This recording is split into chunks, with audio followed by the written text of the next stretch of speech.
This is Chet Huntley reporting. As a newsman, I've traveled over a good share of the world on the trail of a story, but sometimes we're apt to forget that news is being created right under, and in this case, over our very noses. I'm referring to what's taking place today on the lines of our country's rural electric systems. Many of us remember that these rural electrics sprang into being over a generation ago when our rural people were unable to get power from commercial power companies. So they organized their own systems, cooperatives, or in a couple of states, power districts. They brought rural America out of the darkness. But today, the rural electric system is filling a different kind of void. It's a story seldom in the headlines that few of us hear about, but one that contains enough of the elements of human drama to make it newsworthy. Come along and let's see for ourselves.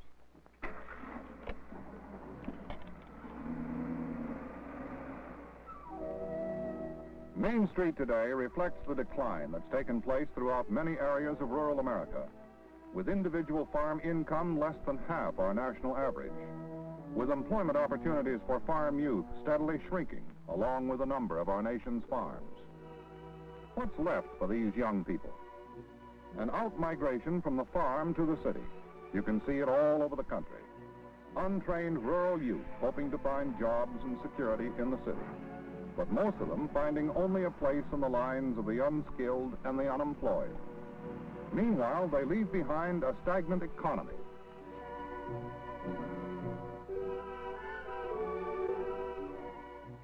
Thousands of empty homes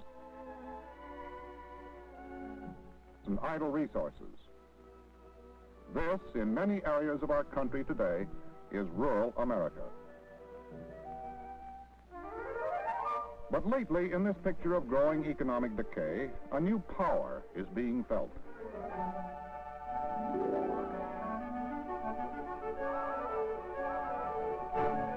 There are about 1,000 rural electric systems in America. They serve nearly 20 million people, about 10% of our nation's consumers. This is one of them, an electric cooperative in the southern Appalachians, an area that has long known the problems of a depressed economy. This cooperative employs a highly skilled staff of 150 people. In all, throughout the nation, Rural Electrics employ nearly 30,000 people with an annual payroll of over $140 million. Money being pumped into our rural economy every day. Exciting new things have been happening in the 8 surrounding counties served by this cooperative. Activity generated by the people of this region, taking a hard look at the facts of rural decline, then doing something about them with the Rural Electric Cooperative in the lead.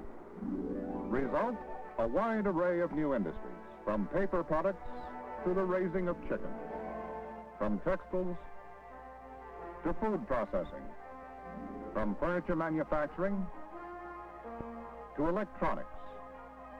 In all, 6,000 new jobs, plus hundreds of new homes for young people who no longer look upon rural life as a dead end, who are now building their future here instead of flocking to the cities and draining the area of its youth.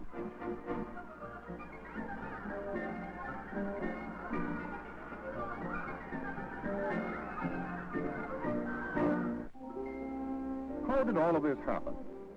Essentially through the Rural Electric Cooperative, joining with other community leaders, town and county officials, merchants, bankers, businessmen, to encourage the development of this area's total resources, with the result that in a matter of a few years, the per capita income of rural people in this region has more than doubled. That, in a capsule, is the case history of the revival of one rural area through leadership of the Rural Electric Cooperative.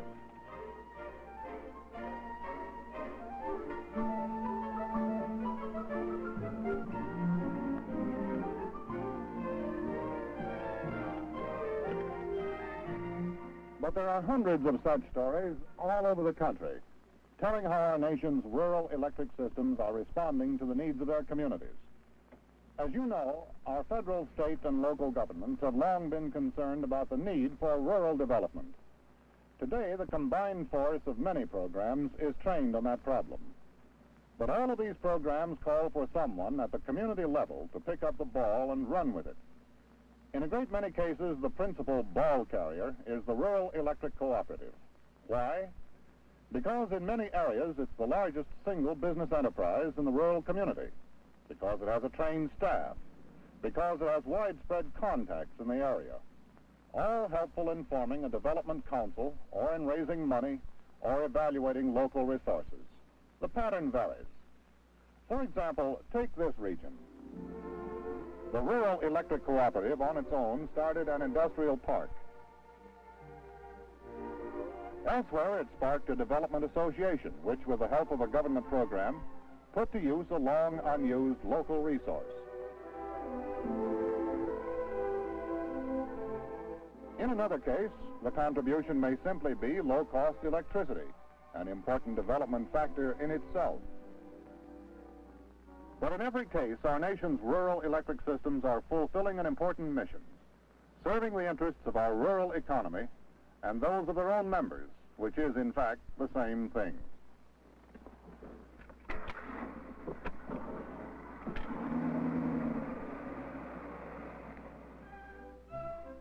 Here in another area are some of the people who own and run America's rural electric systems, gathered for the annual meeting of their own co-op.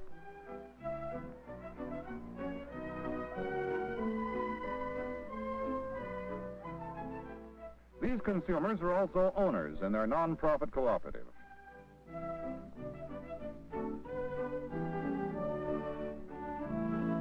Electing from among themselves their own board of directors.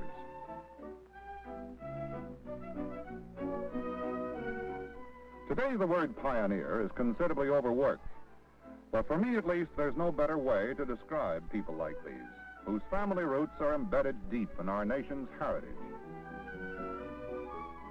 Some 30 years ago, their parents faced another crisis, when no one came forth to electrify our rural areas. So they united with their neighbors, rolled up their sleeves, and with the help of REA loans, which they are repaying with interest, did the job themselves. Today, another generation is facing an equally tough challenge, the need to pour new life into our rural areas. And again, through their electric cooperatives, they're doing the job.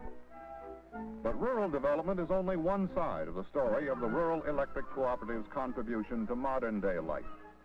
Next time you're in the country, take a look at the power line. Chances are it belongs to a rural electric system. For today, the rural electrics serve most of the land mass of America, the tough, non-rewarding part, where the rural electrics average only 3 1/3 consumers per mile of line, compared to the 33 customers per mile averaged by commercial power companies.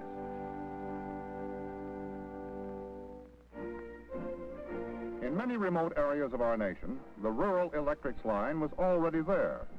Therefore, our government was able to erect quickly various kinds of defense installations, vital to the security of our people.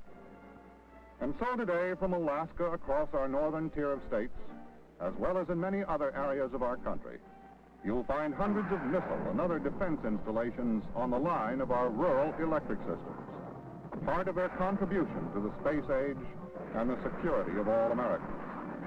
In fact, the line of the rural electric system may supply power for the radar system that guides a jet airliner, or for a new all-electric housing project that's pushed out beyond the city limits into the countryside.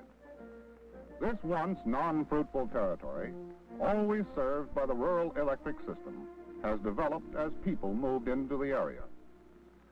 The entire region benefits, both suburban development and scattered consumers in the outlying area, by the availability of electricity to everyone.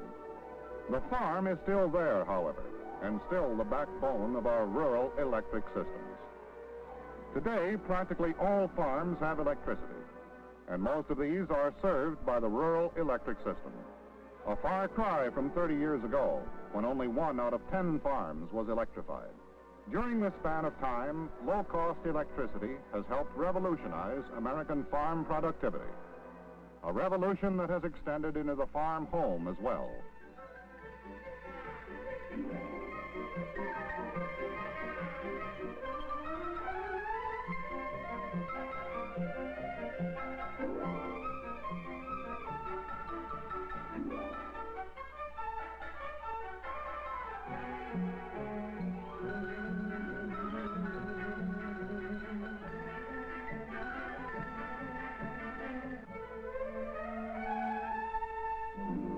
Mechanization on the American farm, with low-cost farm electricity contributing to our amazing farm efficiency that is reflected at every city supermarket, a major factor in bringing fresh, high-quality foods at low cost to everyone. And there's still another way urban dwellers benefit. For the 5 million member owners of our rural electric systems, will provide a $1.25 billion market for appliances this year, creating jobs for many thousands of workers in all the industries related to the manufacture and distribution of electrical equipment. Also creating a tremendous demand for power, as every 7 years, the power loads of our rural electric systems are doubling, requiring construction of new facilities to keep abreast of this demand.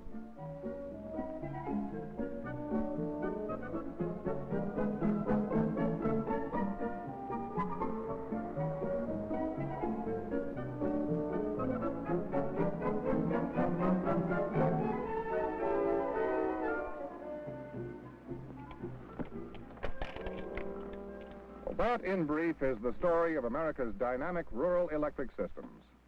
Basically, it's a story of people. It's a story being created by men like these, managers and directors of rural electric cooperatives working with other community leaders, supported by millions of rural electric consumers. Together, they're doing a job that benefits all segments of our society, both urban and rural, as they provide a yardstick to help determine what the cost of electricity should be, as they contribute to our national strength, to our national security, to our national health, to a growing, expanding America, with the rural electric system in the forefront of the forces helping to power the progress of our nation. Well, thanks for joining me.